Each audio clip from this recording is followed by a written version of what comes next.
Hi, everybody. Hello. Welcome to Niederman Describes. I am Dan, your facilitator. I am Mike, the Niederman. I'm Jack. I'm just here because I got nothing else to do. That's right. So here we are at a public access station on the west side of Manhattan, listening to Mike describe things. Yes. And Yes, the you are. structure of the show is I'm going to show Mike a series of clips. They're loosely themed. Sometimes that theme works, sometimes it doesn't. But something interesting always seems to come out of it. And we're going to kick it off right now. We're just I'm going to hand you the little headbuds. no preamble. Just No right preamble. into it. We're just getting right into it. Oh dear God! That's for a little bit later, but stands we're going to for- start right here.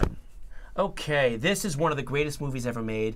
This is Ed Wood, and this is Bela Lugosi. Martin Landau is Bela Lugosi, doing a bit from, I believe it is Glenn or Glenda, one of the other Ed Wood movies. Yeah.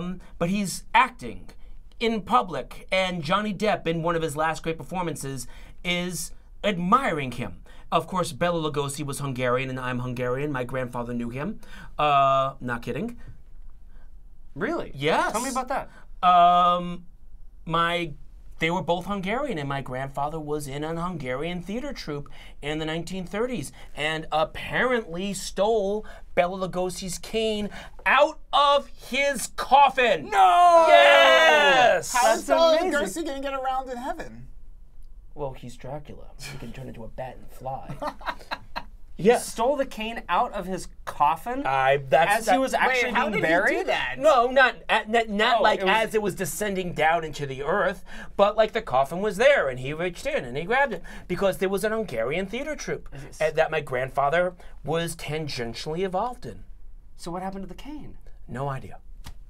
Maybe his My grandfather father- was buried with it. My father has no canes, so I have no idea what happened to that cane. But yeah, that's the story about Bela Lugosi. This is Ed Wood, and Tell me what Bella's talking. What is that speech that he's giving there? I have no home. And it is dialogue from an early Ed Wood movie that he's reciting again. It may have been Glenn or Glenda, or I changed my It was sex. a later one. It was where he was like a insane doctor on an island where There was a lot is of ones where there's a sane doctor. growing a race of supermen to conquer the world. Right. Oh, Dr. Moreau? No, that was not it. That was not an Ed Wood movie. And of course, it wasn't Plan 9 from Outer Space because Bela Lugosi died the first day of shooting of Plan 9 of Outer Space. Right, and they just used a double. double going like this the entire It time. was his dentist. According to Ed Wood, it was his dentist. I don't know. Funny you should mention.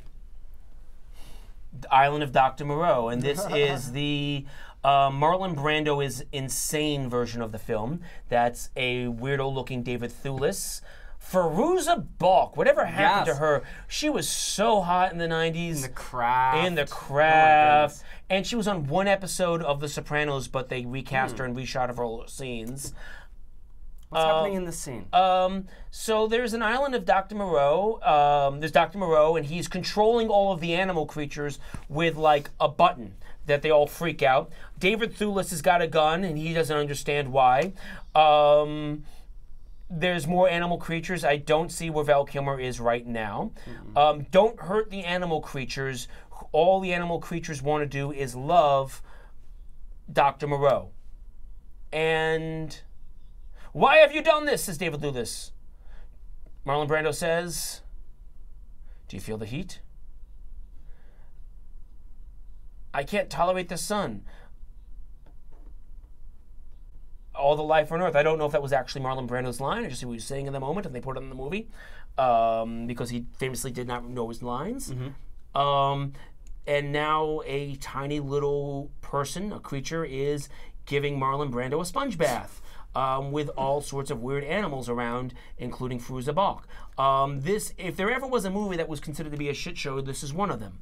What was going on with Brando at this time? Brando was old, Brando was fat, Brando was phoning it in, Brando refused to learn his lines. Famously, for years, I've seen a picture of Robert Duvall in the filming of The Godfather wearing Brando's lines on his person. He would have earpieces and whatnot. He didn't want to bother remember his lines. So everyone's sort of acting around Brando. And here there's a really tiny little person who's about toddler size, freaking David Thewlis the fuck out. Which was the template for Mini-Me and any other. Right. There's me and there's my tiny doppelganger. Apparently, Brando became very fond of the tiny actor and wanted to shoot lots more scenes with the two of them. There's the one famous one of them playing the piano together, which is sort of one of the centerpiece scenes in this film. But there were a lot more, I think, that they shot they ended up not using in the film. And this is Brando at his most uncontrollable, undirectable. You have to shoot me this way, so it's otherwise the footage is unusable. And I don't know all the stories about what happened here. I read about some. On a certain level, I like this kind of filmmaking. I like when insanity takes hold. I actually like this movie a lot. This is actually a movie that I actually... You actually enjoy the film and not just quite for a bit. A museum piece quality. Absolutely. Right. Yeah. But you look at movies like this, you look at like the Oliver Stone movies of the 80s and 90s, Natural Born Killers, where they would go out into the desert and take peyote and then just make footage and make footage and make footage. And that sort of crazy, wild, artistic endeavors is not really allowed anymore. Everything's got a better bottom line. There's a lot less allowance for going crazy in the jungle with a movie camera and a whole set of extras. Apocalypse Now, or what have you. Sure. So now we're still watching the movie, and I'm not really paying attention to it because it's a lot of backstory. It's a lot of dialogue. Yeah. Let me tell you what my creatures are about. I'm going to keep this episode clip-centric, and I'm going to keep it moving forward. So now we're going into a problematic scene in a problematic film. The confrontation between father and son, Nick Nolte and Eric Bana at the end of the Ang Lee Hulk. And for some reason, which makes no sense, Nick Nolte electrocutes himself as his son is chained up. And now, one of the worst conceived final action scenes. Look at the split screens. 3 screens. But what's happening is it's a battle between literally an element and the Hulk. I don't even know when this is over. How does he win? Does he trap lightning into a bottle? Does he just like run around on a rug until he sparks somebody? And his father's turned into a rock. Because now he's fighting a rock monster, not the B-52 song. So how did this movie come from the same guy who directed Crouching Tiger, Hidden Dragon and Brokeback Mountain? Well, Life of Pi. I didn't love Life of Pi. But this was before the Renaissance boom glut of superhero movies, where at this point in 2003, we had the Batman movies, the originals. We had some Superman. I think we had a Spider-Man at this point. Yeah, we had Spider-Man. We had the first Sam Raimi Spider-Man. And maybe we had an X-Men, but it wasn't like it is today. So Ang Lee tried to make an art house comic book movie. But on one level, he did something really amazing, was try to use frames. Because reading a comic book, there are frames, there are splash pages, and that's all the split screens, and sometimes it would be in 35 millimeter or 70 millimeter, depending on whatever, sometimes 2 or 3 or 4 in the middle of a scene. Oliver Stone would do something similar using different film stocks as well. Oh, definitely. In fact, that became his signature style for a while. As opposed to something that he experimented with in Natural Born Killers. But the problem with this Hulk was the fact that audiences to this day don't know what it was about. It took 40 minutes for the Hulk to show up into this film. The main antagonist was, nobody really knows. His father, or a bunch of CGI dogs, or I forget the name of like the male bad guy in this one, the one that's dating Jennifer Connelly. Okay, I don't remember. Yeah, someone else, some blonde guy. And there wasn't... Thor! No, not Thor. Not Thor. But there wasn't a sense of the lighthearted comic book fun that the MCU... It took itself very seriously. ...was able to do properly, but now we're tired of that lighthearted comic book fun. But there was something about this movie that didn't Hence a movie like Logan, which sort of counteracts that. But that's not MCU. No, it's not. No. It's XU. It's XU, it's Fox. Right. And it is, in my opinion, the only Wolverine film that works. And it's this best X-Men movie in the order of Logan, X2, Deadpool. because Okay. Deadpool's in the X-Men universe. Deadpool's in the X-Men universe? Interesting. Colossus was in the X-Men, yes. Fox owns Deadpool. But the reason why I put Deadpool third is because as great as Deadpool was, it was just a burlesque of a superhero movie. And so... I haven't seen it, actually. It's pretty good. Finally, a movie I've seen that you haven't. We're not going to talk about that, then. Adrian Barbeau in Swamp Thing, a movie I have not seen, which is a Marvel property. Really? Yeah, I have not seen It's a DC property, as a matter of fact. Is it? Yes, Okay. yes it is. I have not seen every single movie ever made, believe it or not. I found a thing Mike doesn't know. Well, then watch this. Okay, Tell so us what she's you being see. chased into the jungle by, I'm guessing, South American rebels, because they're driving a Jeep and they look vaguely ethnic and they're wearing headbands. And mustaches. Why they're chasing after her, I don't know. They're all in camouflage has as well. And out comes a Swamp Thing into the back road. Why he's there, I don't know. What a Swamp Thing is, I don't know. But the Swamp Thing can stop a car. I always thought that Swamp Thing was made out of plants, so that's impressive that a plant can do that. Yes. He's made out of cellulose. And now we have some patented 80 tossing. They pick up the bad guy, you toss him. Bullets don't stop the Swamp Thing. Do bullets stop a plant? I mean, he gets hurt a bit. I can see he doesn't know what is happening. Is the Swamp Thing a human being who's now a plant? Is he sentient? Is he just an angry tree? Is he the predecessor of Groot? Who knows? Can he speak? He's got a mouth. He's got a nose. He's got opposable thumbs. She is going deep into the swamp to escape the Swamp Thing. But don't you know, lady, there are alligators in there. Shoo, she says to the Swamp Thing. Friend. Go away! I don't love you anymore, like it's Harry and the Hendersons. What is happening here? Does he like her? Do they know each other? I don't know. These are all good questions. These are all good questions. Why is she in the water? What does she want? What is she running from? And he just saved her life from the Sandinistas. So why is she telling him to run away? Yes, he was is a Swamp Thing. He is a Swamp Thing, and now he's going back into the swamp. Oh, no, I want to see that. What is he fighting? Kia. Oh God, video player will after this ad. Okay, so this is a Kia commercial. We'll come back to this. We'll come back to this. I think you We'll- should describe we'll- the Kia commercial. We'll close the episode with I the just stuck battle my of the nose a Swamp little Thing bit. with the battle of, like, the pig demon The monster. pig demon. But now Okay. that we've watched some clips. Yes, now we'll what's watch some happening? clips, and what I want to talk about. Yes. What I want to talk about is evolution. I want to Okay. talk about evolution through. And not the through Orlando adaptation. Jones movie with David Duchovny. Go on. What? No. With the what? There was an Orlando Jones. It was a David Duchovny movie with Orlando Jones and Julianne Moore and Dan Aykroyd, where an alien thing crashes down and all the microbes evolve very quickly. And then, oh my God, we're fighting reptiles. Oh my God, they're Yeah. and it wasn't funny. So This here is we mostly- have like 90s, what I'm 80s. showing you with Swamp Thing, Ed Wood, right? Island of Dr. Moreau, Swamp Thing, and the Hulk. And the Hulk. Is lots of first of all, lots of green creatures. Lot- Let's just get that out. Let's get the obvious out of A the lot way. of sci-fi body horror. Yes, which yes, is yes, a yes, very yes. specific subset of sci-fi. Talk about that. Okay, so what is sci-fi? And last night I watched the last episode of The Leftovers on HBO, and I was having a conversation. Is it sci-fi or is it not? What is sci-fi? So sci-fi usually tends to mean like technology, robots, laser guns, spaceships. That's the big catch-all. So yes, there is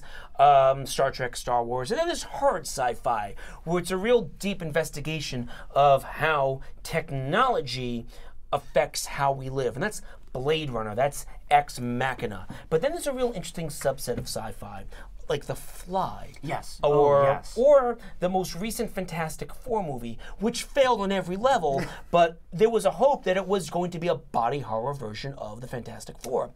And what body horror is with the character of the Thing. and Mr. Fantastic and the Torch. and Susan Storm. Yeah. What is happening to me? Why is this happening to my body? yes. Which is what body horror is. I don't understand this. Anytime you see a shot of a hand on the ground and then the hand changes and then cut to the person's face, and there's sweat and it's straining, and cut to the hand, but now there is like fur or talons, and cut to the person's face, and now there's like fur on their eyebrows or their ears are different. And then Do you remember the show Manimal? Of course I remember Manimal. Oh, like every other shot was like I was changing. thinking Teen Wolf. Teen Wolf. Teen Wolf. I love or Manimal. the Thriller video. Yeah. Directed by John Landis, who did American Werewolf in London, which was a prominent body horror film of the early 80s. I mean, that's what makes drama. It's transformation. Yes. It's there's a thing, and now there's the other thing. And because it's Swamp Thing, because it's the Hulk, because it was those were essentially superhero movies. Most superhero movies, at least, are some form or origin stories where first you're Peter Parker, and then you get bitten by the spider, and now you're different now. So we go to the movies to watch the change. Somewhere around 45 minutes in, the change happens, and you're a new person now. With Island of Dr. Moreau is just the character of Marlon Brando with a lot of zinc oxide on his face. I want to say a thing about the Swamp Thing. Yes. Very interesting. This is a movie that I loved as a kid. I was actually really into this movie. It's as the a kind child. of movie that you do love as a kid. And I don't know how well it holds up. Judging from these clips, not so well.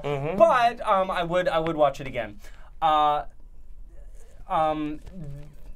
The sort of origin, the generator, I think, of this film was at about the same time Alan Moore was writing the comic book series of the Swamp Thing, and it was excellent. I have Call back to the last episode. I have a couple of the graphic novels, the collections at home, and I think this series predated Sandman probably by about 7, 8 something years. So what's the gestalt of the Swamp Thing? Is he a thing? Is he a person? He is a man who has transformed through genetic something or other into this creature of the swamp. So this movie actually does contain his. He starts as a scientist, and then he gets zapped with a thing that merges him with a plant. Wait, and isn't he that the becomes origin story of every superhero? Yeah, it's not really a creative field. But he is the Swamp Thing himself is highly intelligent. He still has the intelligence of the scientist, but he also has the sort of spiritual intelligence of the swamp. And he is connected to life in ways that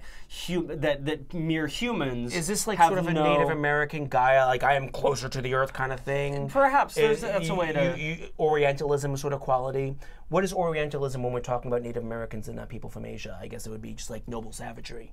I think so, or just the assumption that someone other is more connected to the earth than we are. It's the othering, and we do that about it's the assumption of connection to the we just give them mystical. methamphetamine. I think it's more mysticism, perhaps. Okay, but the comic book itself was. Highly surreal, and it went very deep into psychological. It was very Grand Guignol. It was very had very a lot Jungian. Jungian, Lovecraftian. Just a lot of isms going on with it, and it had a really Moore was on it for a number of years. He was the head writer on that, and that's really what sort of launched his career. I think he was just like a staff writer at DC, and they turned this it was sort of like a fizzling series, and they gave it over to him, and he created something really unique out of it, which then sort of launched his career, but also served as inspiration for. Who played the Swamp Thing? I don't remember the name of the actor. He could probably. Well, let's take a look at this last clip that we have here. Yeah, let's look at. This is the Monster Mash scene where the Swamp Thing is apparently battling a pig person. There's Adrian Barbeau again. I think this is the climactic scene. This is the villain once he's been transformed. Oh, was she? Yes, she was. I never saw that show. I may have seen an episode. It was a pretty interesting show. Very slow. And why she's in a diaphanous gown. And look at that makeup design. And why is the pig creature with a two-handed battle sword? I don't know. Good question. Is he a pig? He looks like a monkey. Some sort of pig creature. Pig, monkey pig. Monkey pig. And so, I think the zapper, whatever gets them, it in part also sort of draws out. And she's stabbed. She mercutioed herself. She was stabbed under her arm, and now she dies tragically in the white virginal. Yet she clearly had sex with the plant thing. And the Swamp Thing pulls up a stalactite. I don't remember which is which. One is up and one is down. Yes, the light and right. I think it's just a root or something because those are in Yeah, caves. those yeah, they're in caves. Those are made from. Oh, you know what? I saw It's a some swamp- stalactites coming from Focus on They're the in the clip. subway. the subway. Yeah, they're in the subway. Yeah. God, Yes. it grossed me out because one of them Ladies and dripped on me, and I was like, gentlemen, "Oh the God!" It was So in he the- beats the pig thing to seemingly death and is now going to cradle the dying Adrienne Barbeau in his arms. She's still breathing. And she just got stabbed in the tit. So there's no coming back from that. Does he have magical healing powers? We're about to find out. I don't remember if she lives or not. I think. That's a, no, that's I a dead think she just flop. died. That's a dead That's- flop. she just died. Because you can, anytime you look up and lovingly caress your wait lover for it. and then flop down, that's it. But wait for it. Wait for it. Wait, is Right? he? He's gonna do. He's gonna make her a swamp thing. He's going to give her the bring back powers as of a the swamp forest thing. with moss. She's E.T. This is Eastern medicine right here. Oh, he's going to E.T. her. Yeah. Oh my goodness. And yet the pig creature is not dead. Not dead yet. Not I don't dead think yet. these things ever die. Adrienne Barbeau is now alive and maybe a little bit more plant than she was before. I wonder if they had, hey, do you have any plant in you? No, do you want some? Behind you, she whispers. And Now he has the sword. The pig is back with the sword. The sword's unexplained. I need to watch Where it. did the sword come Well, from? it's in another scene. We're not watching. Yeah, the whole but why movie. why does the pig have a medieval sword in the forest? The pig Why tries to. not? Why is there a swamp thing? Because if it's a swamp, you need to have a machete. That's the proper iconography. And now the swamp thing is beating the pig thing to death, or at least to God, that must have been submission. hell to shoot. Those suits had to be so hot. Probably. And now with a sword, they have bacon. Does the swamp thing feel sad about having committed murder, or is it just butchery? And wait, the swamp thing looks vaguely more human here. Maybe that was the bad camera angle. Sword in the foreground. Swamp thing thinks about what he's done. There's going to be that Bruce Banner walking away music at the end of this. And now, is he more plant than human? The answer clearly is human because he has opposable thumbs. So, also what you're showing us here are a lot of movies that aren't that good. They're movies that Yeah, aren't that that's a good good, but point. that I'm that's- fond of that's all part of them of the because thing. all of these movies take it too far. Yes. But They that's take it too far, and I love a movie that takes it too far. I would rather a movie like go further than it needs to And fail. sort of blow it than play it safe. Exactly. And Hulk, Island of Dr. Moreau, and Swamp Thing all do those things, as did the movies of Ed Wood. right. But I mean, And it goes are to- the best, worst movies It ever. goes to your point about actors aging, is that these are the only movies they can get after a certain age. Perhaps. Or but they just don't also, give a fuck by this point. Like, we also have movies made by, like Ed Wood itself is a very good movie, but the movies that Burton. it's about are very bad. However, I had a film teacher once who said that Ed Wood exhibited all of the qualities of a Wood, classic director. Ed His Wood, movies had a vision. The person, not the film. The person. Okay. The actual filmmaker Ed Wood had passion. He had vision. He had an aesthetic. He had something to say. He absolutely had something. I mean, to he say. would have flourished He today was with really all of trying his to gender communicate issues. something. The was only probably- thing he lacked was talent. He probably was transgendered. Yes. Oh, absolutely. Probably. Or at least I don't. Yeah. I mean, It'd be interesting to see. I mean, I would be interested at least in knowing how he would identify. you know, now. the movie Ed Wood said that he loved women. He was straight as an arrow. He just liked dressing up in women's clothing. And who's to say that you have to be transgender to dress up in women's clothing and like it? I don't know anymore. Yeah. But also, Ang Lee has made this questionable film, and I think he's a very good director. He's made a lot of movies that I've enjoyed. But Ang Lee's film didn't go balls to the wall, crazy insane. I think that Ang Lee's film just had some aesthetic choices which didn't mesh with the subject matter. I think the aesthetic choices were really daring and risky. I thought that the comic book panel format of I it thought that I was love that. terrific. I love that choice. And I actually thought that the actual design of the Hulk, making it as sort of like crazy, weird, glowing. Like there were resources to make it look different than. I mean, we're also looking at CGI from 15 years ago. This is true. Right. This is true. And then there is. I just touched my I mic. just remember enjoying that film very much. And then Swamp Thing. Well, that was when if you you could make watch the shitty whole movies that film- were good. Yeah. So, yeah. But all that was of these also films when- together.